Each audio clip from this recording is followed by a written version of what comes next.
tecnologia e nem elas mesmas sabem posicionamento, nem dose, nem atesta ainda isso em campo, os resultados. Então, a gente adiantou muito o passo com os biológicos, ao meu ver, e tomara que a gente não faça isso com as outras tecnologias que vêm com a regenerativa. Faz uns passos galgados, certamente bem estatística, bem experimentado, para que possamos dar um passo seguro, para não um passo falho, ou até mesmo um passo torto, como está acontecendo com os biológicos. Vai comentar? Eu vejo o seguinte, a cada período tem um modismo, né? É um modismo. Será que eu tenho que rasgar o que eu aprendi durante 40 anos na ciência, na agronomia, na química da fertilidade? Jogar isso fora? Como diz nosso amigo aqui, Renan, matéria orgânica agora é carbono, é isso? Então não tem que rasgar. Nós fazemos a melhor cafeicultura do mundo, a mais sustentável, a mais econômica, a mais viável. O que nós vamos fazer mais com isso? É isso, essa é a cafeicultura. Eu sou cafeicultor com muito orgulho. Só acompanhando meu homem trabalhava aqui, seguinte, esse negócio de modismo acontece mesmo, não sei se isso é modismo, mas teve um modismo aqui de gesso, fazer irrigação com gesso. Teve um camarada aqui, não quero saber o nome e tal, chegou aqui um dia numa palestra, falou que jogava 26 toneladas de gesso e não irrigava café. Aí obrigou a gente a fazer, o Matias fez até esse trabalho, de irrigação do gesso. E o Fagundes lá de Varginha, que é o cara que mais fez esse trabalho de gesso, provou e desprovou. O rapaz sumiu, né? Foi um modismo, não é isso? Então, de vez em quando aparece, né? Tem o modismo também do café orgânico. Existiu o café orgânico, olha, não pode botar nada. Agora você não pode pôr pó de rocha, não é químico, não pode. Então, se você quiser fazer o café orgânico, você faz. Você vai a 1.500 metros de altitude, você achar uma área, planta seu café lá, não dá nada, não dá ferrugem, não dá bichinideira, também não dá café. O que dá você vai vender. Então o modismo que eles falam aqui é só complementando, tá? Gustavo. Para responder a segunda parte da pergunta, né, acredito também que a parte regenerativa e tudo mais não é só a solução. Para a gente poder resolver essa questão de clima, né, primeiro, né, basear em ciência, gente, vamos buscar a ciência, vamos tomar com muito trabalho que nos respalda para poder tomar boas decisões. Mas é que trabalhar com uma planta mais rústica, não tem outro caminho a não ser a gente aumentar a rusticidade dessa planta. Então, ou seja, aprofundar o sistema radicular, trabalhar mais essa raiz, trabalhar plantas mais compactas, que quando estiver muito fria ela está mais quente, quando estiver muito quente ela está mais fria, isso ela é uma regulagem de temperatura. Fazer com que essa planta tenha uma boa arquitetura de planta, troncos grossos, para que você consiga armazenar mais carboidrato e assim o consumo de carboidrato através da fotorrespiração, você tem reservas para poder queimar, né? Então o caminho seria isso, coisa simples, baseada em pesquisa, mas buscando mais rusticidade para a planta. Agora nós vamos ter uma pergunta do Araguarina aqui, vai lá, Rubens. Primeiramente, eu queria parabenizar a coordenação do Tem Café por essa modalidade de palestra, porque aqui nós estamos tendo informação realmente de quem coloca a botina no chão e sabe desinformar o que está acontecendo na lavoura. A gente está acostumado a ouvir conversa daqui, conversa dali, ninguém traz nada de muito concreto e fica sempre uma nuvem no ar. E a gente tendo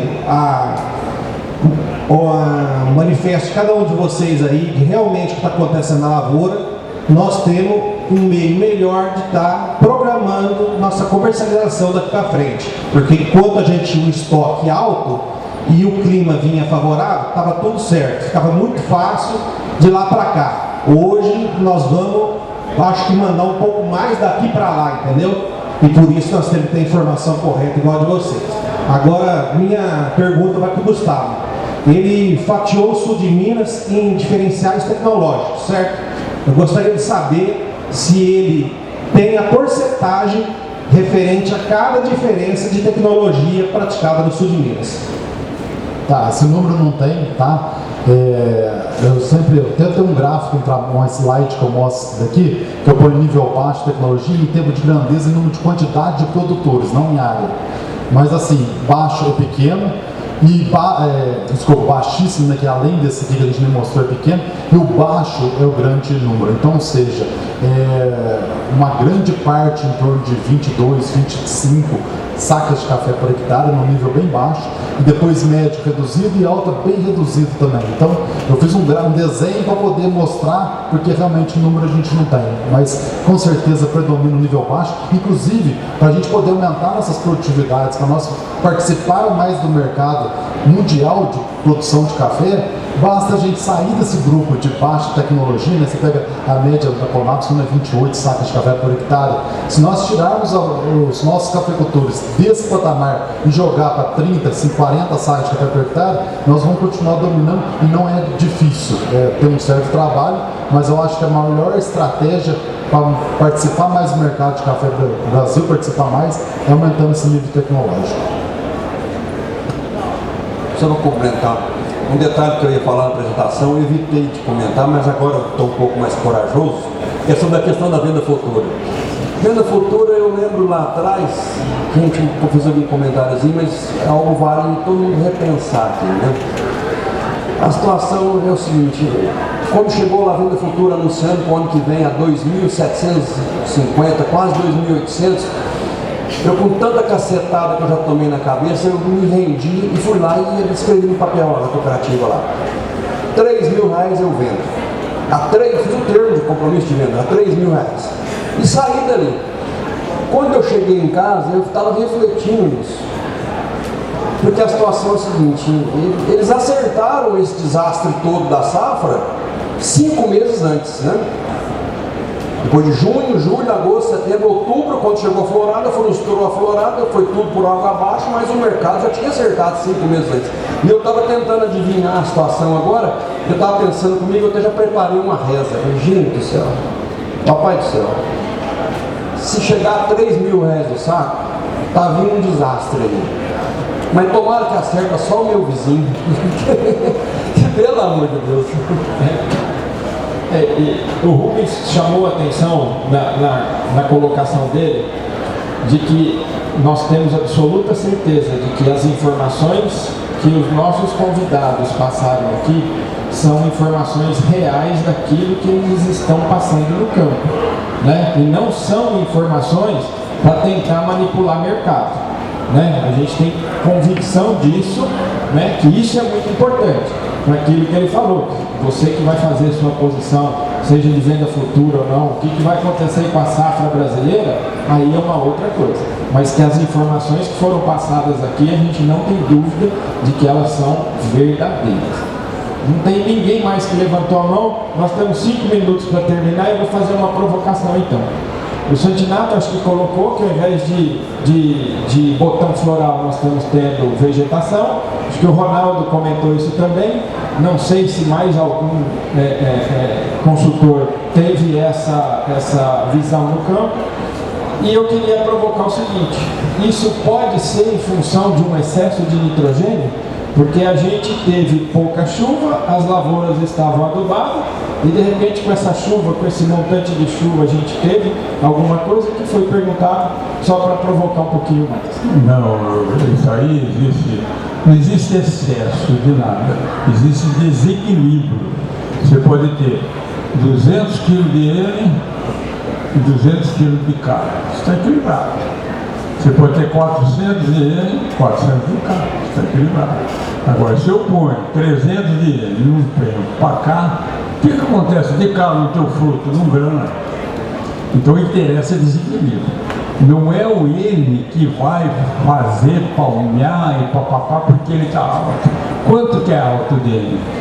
3,5% de N? É o top.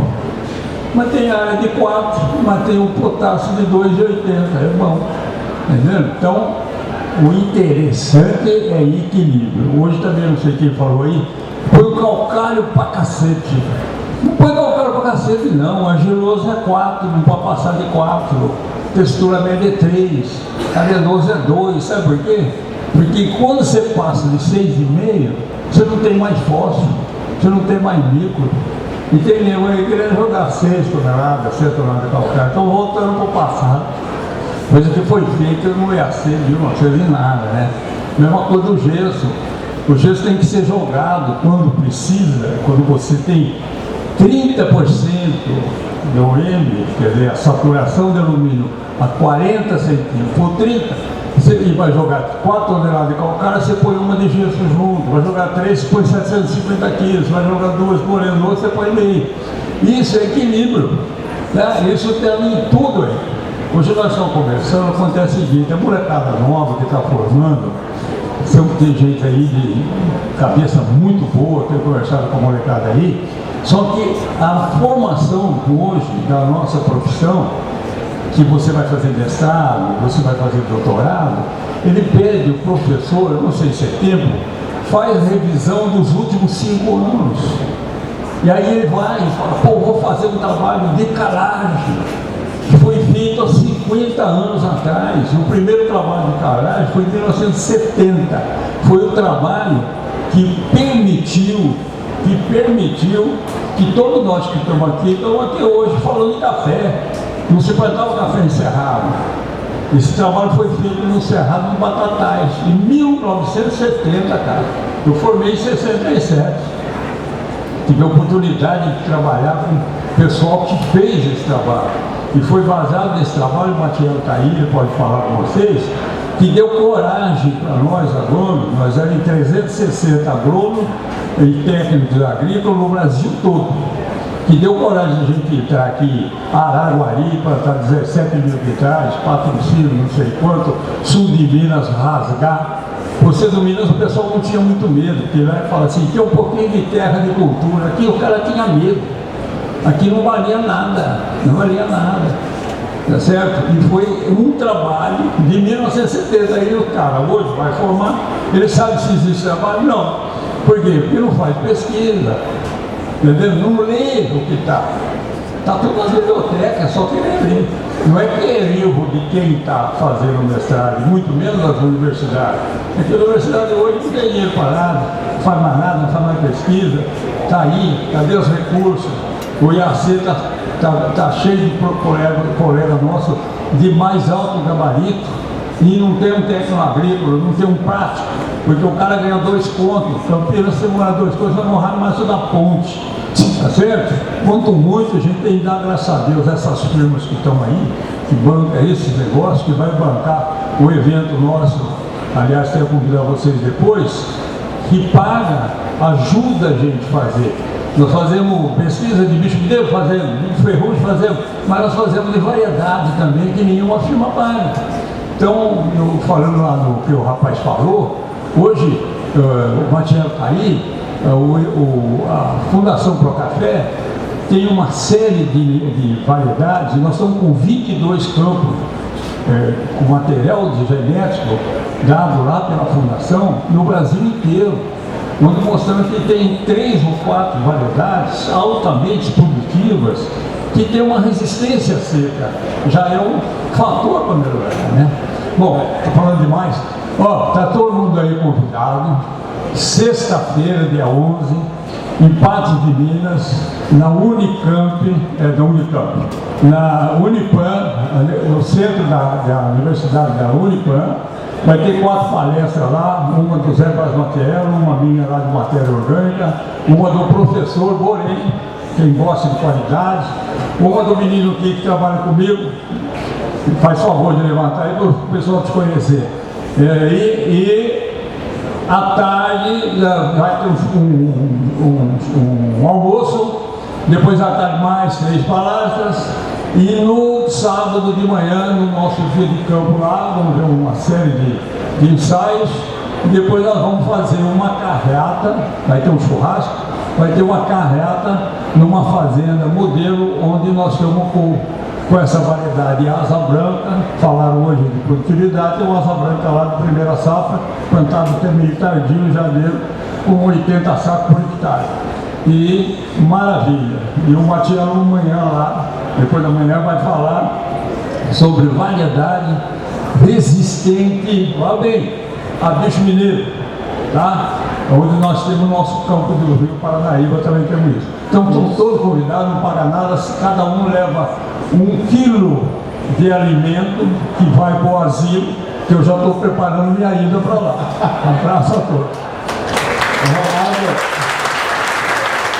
Ronaldo, quer comentar? Fazer um comentário? Eu só vou voltar no assunto que você falou lá sobre as reservas de nutrientes local. A gente trabalha com os níveis de nutrientes bem altos nas regiões quentes, níveis de nitrogênio, potássio, magnésio e nitros, uma quantidade bem elevada. Quando acontece esses veranicos em meses de fevereiro e março, como aconteceu agora, e as plantas na região nossa começam a ter um travamento foliar, as folhas começam a ficar pequenas, não conseguem trocar a mesma quantidade de temperatura na condição normal, ela acumula esses nutrientes no ramo, gerando mais carboidrato e energia, e quando vem o período chuvoso, um ameno, ela começa a soltar os motofrágios antecipadamente um pouquinho, e dentre essa roseta solta também, pode vir a soltar, a gente já viu várias vezes, uma folhinha vegetal. Não é que a florada ou a flor ou a gema floral se mudou para virar uma parte vegetal. É porque a planta está tão nutrida, está com tanto nutriente na planta, está com tanta energia, que a planta começa a vegetar fora da época, no ponto que não era para ela vegetar. E isso aí acontece demais na região nossa, quando as temperaturas chegam muito altas, as folhas travam, não conseguem trocar. E quando solta de maneira geral. Inclusive, nós temos alguma dificuldade em algumas áreas de iniciar a colheita, já conseguimos perforar com as flores abrindo. E acaba que a gente tem que deduzir para não perder safra. Mas é o que você estava comentando no início aí. Eu só para complementar, tanto faz a temperatura alta como a baixa. A baixa também palmeia. Quem na última geada nossa aí, de 2021, você chegava em lavouras e passou o frio aí na faixa de 3, 4, 5 graus, palmeou direto. Não é que vai perder toda a safra, perde, você tem 4 séries de gemas, né? Uma transforma em folha. O ruim é quando esse domina e transforma naquele raminho fino. E aquele raminho, aquele palmeamento, aquele ramo fino não produz café. Aquilo lá fica um abalador de calor para todo. Mas as duas temperaturas, qualquer extremo, causa isso. Ô moça, rapidinho. Sim? É porque tradicionalmente essa maturação desses ramos que faz esses palmeamentos, ela acontece no terço médio do ramo para trás, quando os ramos estão bem mais maduros. E quando acontecem essas fases, ele começa a se palmear lá na frente dos novos internovos. É esse que dá o problema da produtividade sequente. Tranquilo. Antônio, você tem 1 minuto. Gente, boa tarde. Eu fiz um levantamento a pedido do Matiel, complementando o time. Identifiquei muito grão concha e miolo. E aí nós levantamos o que tinha de concha, miolo, e chegamos nos seguintes números. Mais ou menos 18% de grão xoxo, uns 20% de grão miolo com concha, só que com grão normal. Eu peguei para uns 10% então de grãos comprometidos com concha e xoxo. E resumimos 72% de grãos normais, com 10% de grão xoxo e 10% de grão miolo e concha. Tá bom? O levantamento que a gente fez aí tem uns 20 dias, ali na região do Alto-Paranaíba. Legal que o Antônio publicou isso nas redes sociais dele, dá pra ver tudo lá. Gente, muito obrigado, Santinato, Rogério, Renó, Dutra, Ronaldo, Rodrigo, muito obrigado pela atenção de vocês, por terem aceitado o nosso convite de vir aqui transmitir essas importantes situações da cafeicultura de cada região. Aí eu passo para o Fernando aqui para a gente concluir e já passar para a próxima palestra. Então, muito obrigado aos participantes, fiquem à vontade. Cadê o Dudu? Cadê o Dudu? Gente boa.